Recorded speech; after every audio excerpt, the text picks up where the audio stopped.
देखो आज हम क्या रिवाइज कराने जा रहे हैं, लाइंस एंड एंगल। ठीक है, आज लाइंस एंड एंगल रिवाइज करेंगे। अब तक हम 3 चैप्टर पे ऑलरेडी, 3 या 4 चैप्टर ऑलरेडी रिवाइज कर चुके हैं। एक प्लेलिस्ट बना दी है जिसमें केवल सारे 9th क्लास के आपके वीडियोस रहेंगे रिवीजन के लिए। अगर आप वो सारे वीडियोस देख लेते हो तो आपकी बहुत अच्छी तैयारी हो जाएगी मैथ्स के लिए। ठीक है, तो आप उसको अगर पूरी वीडियो, सारे वीडियो देख के चले जाते हो पेपर देने के लिए, तो आपके बहुत अच्छे मार्क्स तो केवल उसी बेसिस पे आ सकते हैं। बाकी आप खुद से प्रैक्टिस कर लोगे तो आप ऑलमोस्ट पूरे नंबर ला सकते हो, 100 आउट ऑफ 100। ठीक है, बहुत ज़्यादा मुश्किल नहीं है। तो टारगेट आपका यही होना चाहिए, 100 में से 100 कैसे लेके आया जाए, और आप बहुत आसानी से ला भी सकते हो। आपको मेहनत करनी होगी बहुत थोड़ी सी, जैसे जैसे मैं बताता जाऊँ। फिलहाल हम करते हैं कैसे, लाइन्स ऑन एंगल को स्टार्ट करते हैं। तो लाइन्स ऑन एंगल में जो पहली वाली एक्सरसाइज है 6.1, कौन सी एक्सरसाइज? 6.1। 6.1 को समझने के लिए रेशो हमको क्या करना होगा, 2-3 एंगल समझने होंगे बस। अगर उतने एंगल समझ में आ जाए तो हमें ये वाली एक्सरसाइज पूरी हो जाएगी। सबसे पहले एंगल हमें समझना है कौन सा, वर्टिकली अपोजिट एंगल। कौन सा? Vertically opposite angle. क्या होता है ये वर्टिकली अपोजिट एंगल? हैं, इसको हिंदी में बोलते हैं शीर्षाभिमुख कोण। क्या बोलते हैं? शीर्षाभिमुख। शीर्ष मतलब समझते हो सर, अभिमुख मतलब समझते हो अपोजिट। जैसे अगर मेरा शीर्ष इधर है, ठीक है, तो किसी और का शीर्ष इधर है, तो ये हो गया शीर्षाभिमुख। समझ रहे हो ना? ठीक है, तो देखो ये जो एंगल दिखाई दे रहा है, इसका शीर्ष किधर है? इधर। इसका शीर्ष किधर है? इधर। विमुख, अपोजिट। ठीक है, वर्टिकली अपोजिट एंगल। तो इसका मुंह इधर है, इसका मुंह इधर है, तो इनको बोलते हैं वर्टिकली अपोजिट एंगल, जो कि दोनों बराबर होते हैं। अगर ये 70 डिग्री होगा तो ये भी 70 डिग्री ही होगा। ठीक है, इसके बाद आ जाता है linear pair of angle. Linear pair of angle.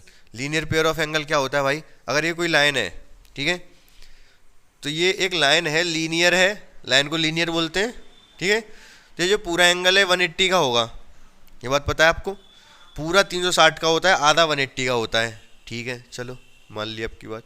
अगर ये 180 का है पूरा, तो इन दोनों का सम भी 180 होगा, एक ही तो है ये बात। ठीक है, अगर मैं कह दूं ये 60 है तो ये कितना होगा? हाँ, 120। दोनों को जोड़ के 180 आना चाहिए। समझ रहे हो? तो ये हो गया आपका 120। इसी तरीके से अगर ये 70 था तो ये कितना होगा रिया जादौन? 110। क्यों? इन दोनों का सम कैसा होना चाहिए? 180। तो 180 हो गया। अगर ये 110 है तो वर्टिकली अपोजिट से ये भी 110 होगा। समझ गए ना? तो इस तरीके से आप क्या समझ गए? वर्टिकली अपोजिट एंगल समझ गए। लीनियर पेयर, लीनियर पेयर मतलब लीनियर और पेयर, लीनियर पेयर एंगल। एक होता है एडजेसेंट एंगल।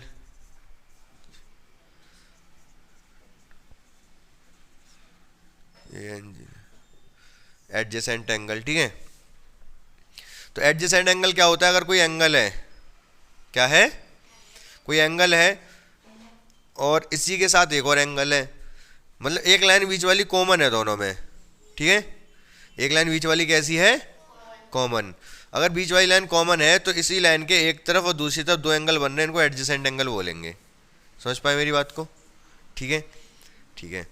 एडजेसेंट एंगल मतलब, कहने का मतलब ये एक एंगल, तो दोनों एडजेसेंट है क्योंकि एक बीच वाली लाइन कॉमन है। इसके अलावा और कौन कौन से एंगल थे? कॉम्प्लीमेंट्री और supplementary angle. Complementary supplementary angle क्या होते थे?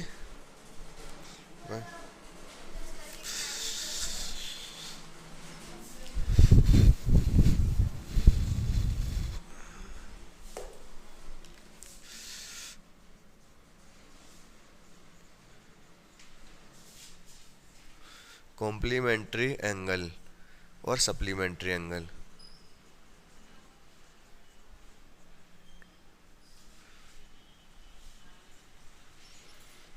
एक होता है पॉइंट एंगल।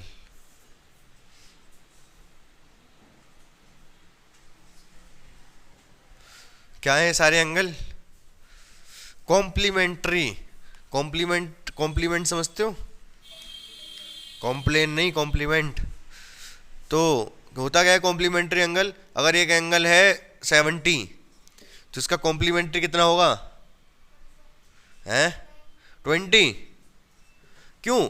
दोनों का सम 90 आना चाहिए, दोनों का सम 90 आना चाहिए। तो कॉम्प्लीमेंट्री एंगल वो होते हैं जिनका दोनों का सम 90 आता है। अगर ये 90 है तो दूसरा इसका कॉम्प्लीमेंट्री कितना होगा? 0। दोनों का 0 का 90 आना चाहिए। अगर कोई एंगल दे रखा है 50 तो इसका कॉम्प्लीमेंट्री कितना होगा? 40। सही बात है, समझ गए मेरी बात को? सप्लीमेंट्री दोनों का सम कितना होना चाहिए? 180। अगर ये दे रखा है 100 तो दूसरा कितना होगा? 80। अगर एक दे रखा है एक दे रखा है आपका 50 तो इसका सप्लीमेंट्री कितना होगा? हैं? 130। दोनों को जोड़ के कितना आना चाहिए? 180। समझ गए? पॉइंट एंगल होता है पूरा, ये मतलब जोड़ के नहीं होता है, पूरा होता है ये। पूरा मतलब जैसे पॉइंट है, पूरा एंगल 360, तो पूरा जो एंगल 360 होता है उसको पॉइंट एंगल बोलते हैं, या कंप्लीट एंगल। पॉइंट एंगल या कंप्लीट एंगल। तो पॉइंट एंगल या कंप्लीट एंगल मतलब 360। ठीक है, क्लियर है? ये सारे एंगल क्लियर हो गए। तो अब आ जाते हैं एक्सरसाइज में 6.1 में। जल्दी जल्दी फटाफट सारे क्वेश्चन करते हैं, आ जाओ फटाफट। बच्चों ये वाले एंगल और देख लो। राइट एंगल, राइट एंगल क्या होता है? 90 डिग्री का जो एंगल होता है उसको राइट एंगल बोलते हैं। एक्यूट एंगल है लेस देन 90, लेस देन 90, 90 से छोटा। ऑब्ट्यूस एंगल ग्रेटर देन 90, 90 से बड़ा। Straight angle 180। रिफ्लेक्स एंगल 180 से 360 के बीच में। ठीक है, आप बोल सकते हो 180 से 360 के बीच में, ऐसे बोला जा सकता है। बेसिकली होता क्या है, रिफ्लेक्स मतलब समझते हो रिफ्लेक्शन।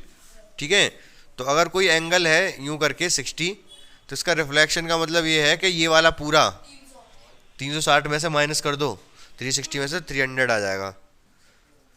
जनरली रिफ्लेक्स एंगल जो होता है वो 180 से 360 के बीच में ही वो होता है। समझ पा रहे हो? अच्छा, इसका नाम एक्यूट क्यों है? एक्यूट का मतलब समझते हो? हैं? अच्छा एक बात बताओ मुझे, आपको लग रहा होगा मैं पूछूंगा ये कौन सा एंगल है, आपको यही तो लग रहा है? हैं?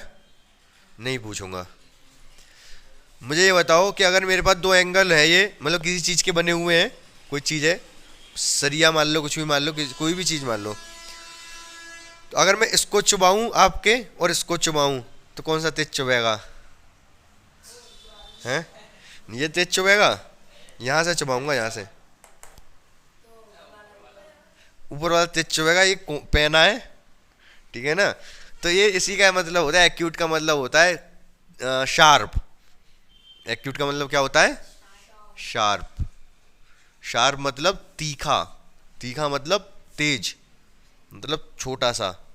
ठीक है, तो यही तो तीखा है, तो इसी, और ये तो थोड़ा वैसा है, तो इसीलिए इसको बोलते हैं एक्यूट एंगल, मतलब 90 से छोटा, और ये 90 से बड़ा हो गया।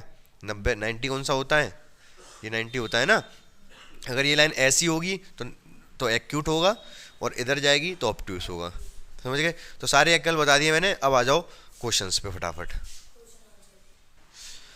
अब देखो ये वाले बच्चों, जो मैंने जो क्वेश्चन कराए थे आपको बहुत अच्छे से समझाए थे, क्योंकि बहुत अच्छे चैप्टर हैं ये। जैसे 6 हो गया, 7 हो गया, 8 हो गया, मतलब काफ़ी लगने में, देखने में अजीब से लगते हैं, लेकिन होते बहुत आसान है। क्यों? क्योंकि कुछ करना ही नहीं होता, प्रूफ करना होता है ज़्यादातर क्वेश्चंस में। तो घुमा फिरा के कैसे भी प्रूफ कर ही दोगे आप, थोड़ा सा अगर दिमाग लगा लो तो। समझ रहे हो मेरी बात को? तो लेकिन मैं बता दे रहा हूँ, तब भी कर तो आप सारे ले रहे हो, लेकिन मैं जल्दी जल्दी से, जैसे पहला वाला सवाल है, ये सी दीख है, ये डी दीख है, ये ए दीख है, और ये बी दीख है। दीख है समझते हो? ये वाला ई दीख है। ठीक है, बीच में ओ दीख है। क्या कह रहा है ये? ए O C plus B O ई। ए ओ सी इन दोनों को जोड़ के कितना है? 70, और बी ओ डी 40 है, ये वाला 40 है। ठीक है, तो इसको कैसे करोगे? Angle A O C plus angle B O बराबर है 70, ठीक है। अब जो एंगल ए ओ सी है ये बराबर होगा एंगल बी ओ डी के, क्यों? Vertically opposite angle. तो एंगल ए ओ सी भी 40, अगर ये 40 है तो ये भी 40 हो गया, वर्टिकली अपोजिट शीर्षाभिमुख। तो कितना हो जाएगा? ये 40 हो जाएगा बीओडी की वजह से। अगर एओसी 40 हो गया, इन दोनों को जोड़ के 70 बता रहा है, तो ये 30 हो जाएगा, ठीक है। इस वाली इक्वेशन में रख देंगे। Equation first, put value of AOC in equation 1, put value of angle AOC in equation 1। तो इसमें 1 में रखोगे तो क्या 40 आएगा ये, plus angle B O E equal to 70, तो बी ओ ई कितना आ जाएगा? 30, ठीक है। पूछा क्या है आपसे? फाइंड बी ओ ई तो निकल आया, एंड रिफ्लेक्स सी ओ ई। सी ओ ई का रिफ्लेक्स पूछ रहा है, सी ओ ई का। अगर ये 40 है, ये 30 है, तो ये वाला कितना होगा? हैं 110। एंगल सी ओ ई कितना होगा? 180 माइनस 180 क्यों? क्योंकि तीनों को मिला के 180 होगा ना। 180 minus angle A O C plus angle B O E, मतलब इन दोनों को जोड़ के 180 में से माइनस कर दूंगा तो ये आ जाएगा। ये 70 है, ये 110, ये तो 110 बचेगा। 180 में से 70 आएगा, तो मैंने एक लाइन स्किप कर दी यहाँ पर। इसको पहले वैल्यू रखता फिर लिखता, कोई बात नहीं, ऐसे लिख दिया मैंने। 110 आ गया। इसका रिफ्लेक्स पूछ रहा है, इसका रिफ्लेक्स कितना होगा? 360 माइनस 110 250। समझ आ गया ये पहला, ठीक है, आसान है। तो देखो बच्चों ध्यान से, ये सेकंड वाला भी देख लो। एंगल पी ओ वाई आपको कितना दे रखा है? 90। कर लोगे ना इसको? पी ओ वाई 90, ये रहा पी ओ वाई, ये है शायद पी ओ वाई। अगर ये 90 है तो इधर वाला भी 90 होगा। बोलो बोलो। ए रेशियो बी कितना दे रखा है? 2:3, और ए और बी को ऐड करके कितना आएगा? 90। जो 2:3 दे रखा है, यहां से पहले एक लाइन लिख लो। ए रेशियो बी 2:3 दे रखा है, तो ए इक्वल्स टू 2x और B equals to 3x। A plus B कितना दे रखा है? 90। भाई अगर ये 90 है तो ये क्या बच जाएगा? ये भी 90 है, स्ट्रेट एंगल है। तो बस यहां से वैल्यू लगा देना, 2x plus 3x equals to 90, 5x 90, x equals to 18, x equals to 18। तो a कितना आ जाएगा? ये a इक्वल्स टू 2 इंटू 18 36, और b इक्वल्स टू 3 इंटू 13 54। ध्यान से देखो, ये 54 आया है। आपसे c पूछ रहा है, वो b और c मिला के 180 होंगे। ये लाइन दिख रही है स्ट्रेट लाइन, इस लाइन के एक ही तरफ है दोनों, लीनियर पेयर ऑफ एंगल से। तो 54 प्लस c इक्वल्स टू 180 होगा। तो निकाल दोगे, c इक्वल्स टू 126 आ जाएगा। यही पूछा है, खत्म सवाल ये। देखो तीसरा सवाल जो कह रहा है बच्चों, इसमें क्या करना है? आपको प्रूफ करना है। To prove angle P Q S equals to angle P R T. अच्छा, इससे पहले गिवन भी है। गिवन तो ऊपर लिखते हैं ना। गिवन क्या है? P Q R equals to P R Q. मतलब ये दोनों बराबर दे रखे हैं, इन दोनों बाहर वालों को बराबर प्रूफ करा रहा है। तो इसमें करना ही क्या है? सॉल्यूशन। कैसे करोगे? अंदर वाले बराबर दे रखे हैं ना, पी क्यू आर बराबर है पी आर क्यू के। लीनियर पेयर से मुझे ये बताओ, अगर ये एंगल है 70 तो ये कितना होगा? पक्का? दोनों को जोड़ के 180 आना चाहिए ना। आपने क्या किया? इसको निकालने के लिए आपने 180 में से इसको माइनस कर दिया। ये तो किया। 180 में से इसको माइनस करोगे तभी तो ये मिलेगा, ठीक है। मतलब इसकी जगह मैं 180 माइनस ये लिख सकता हूं। बोलो, इस एंगल की जगह 180 माइनस ये लिख सकता हूं। तो पी क्यू आर की जगह लिख दूंगा मैं 180 minus angle P Q S. Same यहां पर अगर ये 80 है तो ये कितना होगा 100। आपने क्या किया, इसको निकालने के लिए 180 में से इसको माइनस कर दिया। तो मैं यही कह रहा हूं कि अगर मैं 180 में से इसको माइनस कर दूंगा तो ये मिल जाएगा उल्टा। अच्छा मैं यहाँ पे उल्टा कर रहा था अभी फिलहाल। जैसे अगर मैं आपसे ये पूछूं कि ये 60 है तो ये कितना होगा 120। मतलब इस ये एंगल क्या है 180 माइनस दिस। ठीक है, तो मैं इसको लिख सकता हूं जो पी क्यू आर है, पी आर क्यू इसको मैं लिख सकता हूं 180 माइनस बाहर वाला पी आर टी लिख सकता हूं रेशो पी आर टी। 180 से 180 माइनस से माइनस प्रूव हो गया, पी क्यू एस बराबर हो गया पी आर टी के। सही बात है, समझ आ गया, आसान है, कोई दिक्कत नहीं है। ठीक है, तो इस सवाल में क्या प्रूफ करना है, फोर्थ वाले में फिगर मैंने बना दिया आपके सामने है, सवाल संख्या 4 है। ये कह रहा है if x plus y sorry डब्ल्यू प्लस जेड, ये क्या बना है प्रूफ, टू प्रूफ करना है क्या, A O B is a line. मतलब ये ए ओ बी दिख रही है, कहाँ है ए ओ बी, ए ओ बी, ये ए ओ बी लाइन है, ये प्रूफ करना है हमें। ठीक है, ये चारों एंगल सॉल्यूशन लिख दे रहा हूं, सॉल्यूशन। ये चारों एंगल दिखाई दे रहे हैं आपको, चारों एंगल, इन सबका सम कितना होगा 360, x plus y plus z plus डब्ल्यू इक्वल टू 360। कंप्लीट एंगल है, कंप्लीट बताया था मैंने अभी क्या होता है complete angle. X plus y की जगह या डब्ल्यू प्लस जेड की जगह एक्स प्लस वाई लिख सकता हूं मैं, लिख दो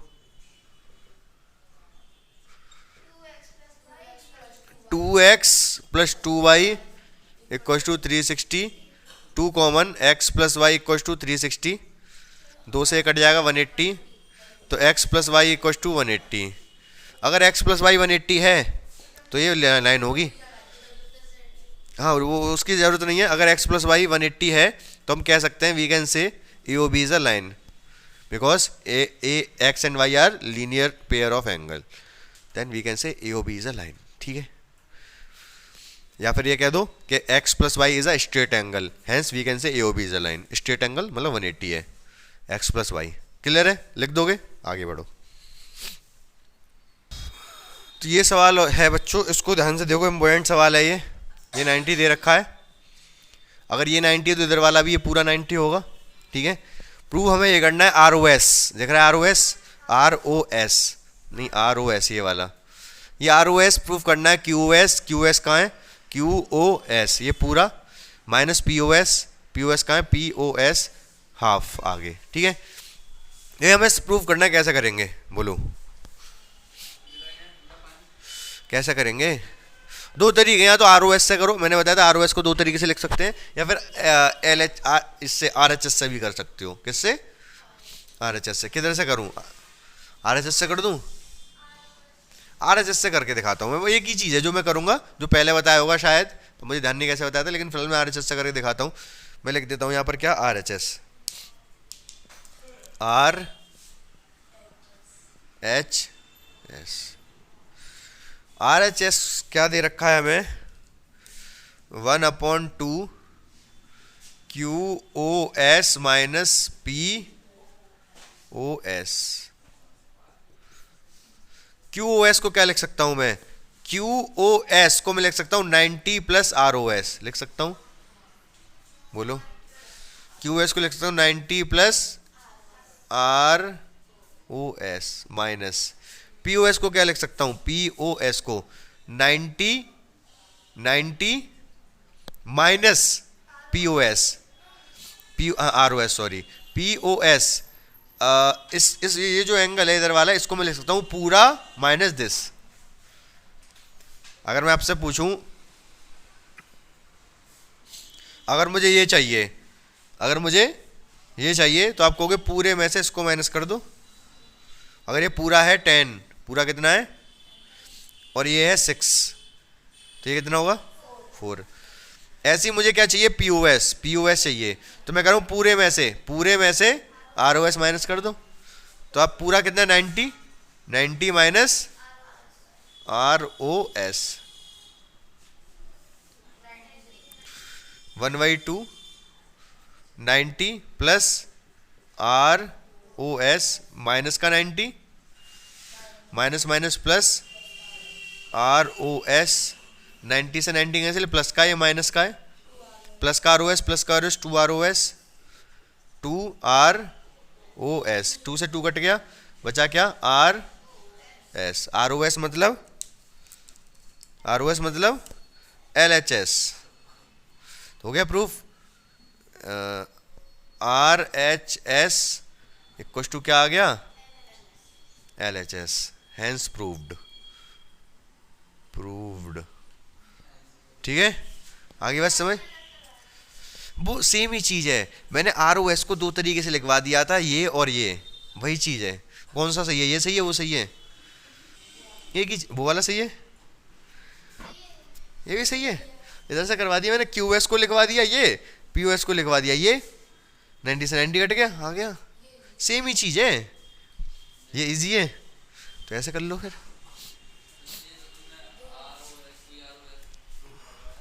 हाँ तो बच्चों 6th वाला सवाल हो देखो लास्ट सवाल है इस वाली का 6.1 का ये क्या दे रखा है X Y Z equal to 64 क्या दे रखा है एक्स वाई जेड कितना दे रखा है ये 64 X Y is produce to point P X Y को क्या किया है प्रोड्यूस मतलब आगे बढ़ाया कहां तक पी तक draw a figure from the given information कर दी draw if the ray Y Q एक वाई क्यू रे है बाइसेक्ट जेड वाई पी कहां है ये रहा जेड वाई पी इसको एक रे है वाई क्यू जो बाइसेक्ट कर रही है मतलब ऐसे बाइसेक्ट मतलब जितना ये है उतना ही ये है वाई क्यू ये क्यू होगा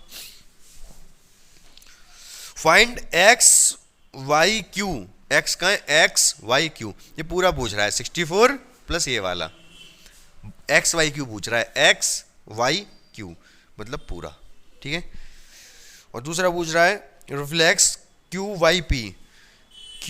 वाई पी इसका रिफ्लेक्स हाँ इसमें मक्खी बैठ गई थी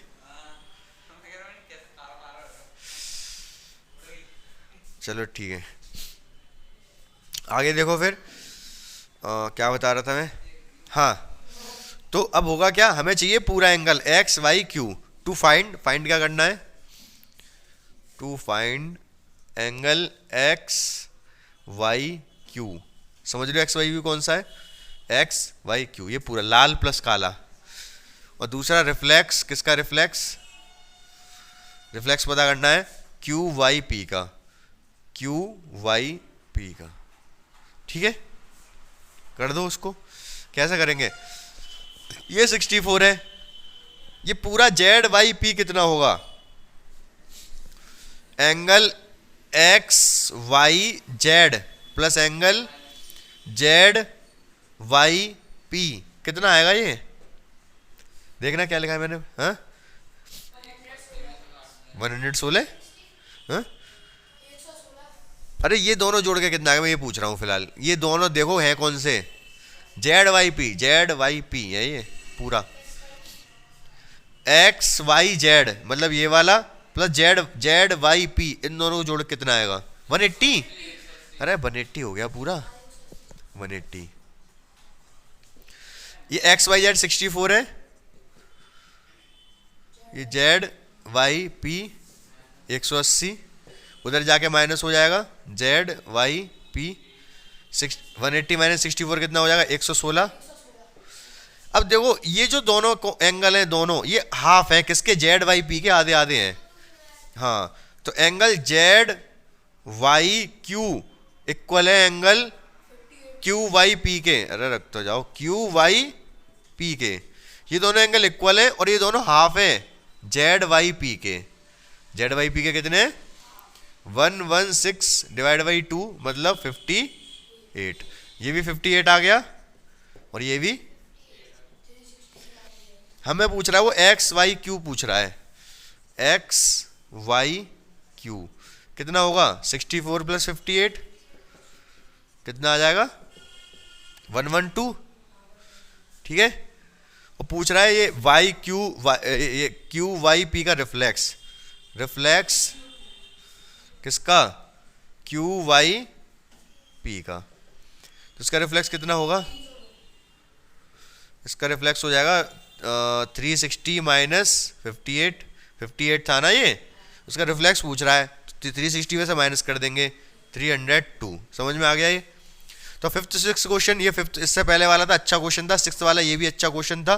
तो ये दोनों तो मैंने बिल्कुल इत्मीनान से बताए हैं, आपको समझ आ गए होंगे, कोई डाउट है तो पूछ लो। बाकी जो स्टार्टिंग के चार थे वो आसान थे, मैंने जल्दी जल्दी भगा दिए, आपको समझ आ गए होंगे।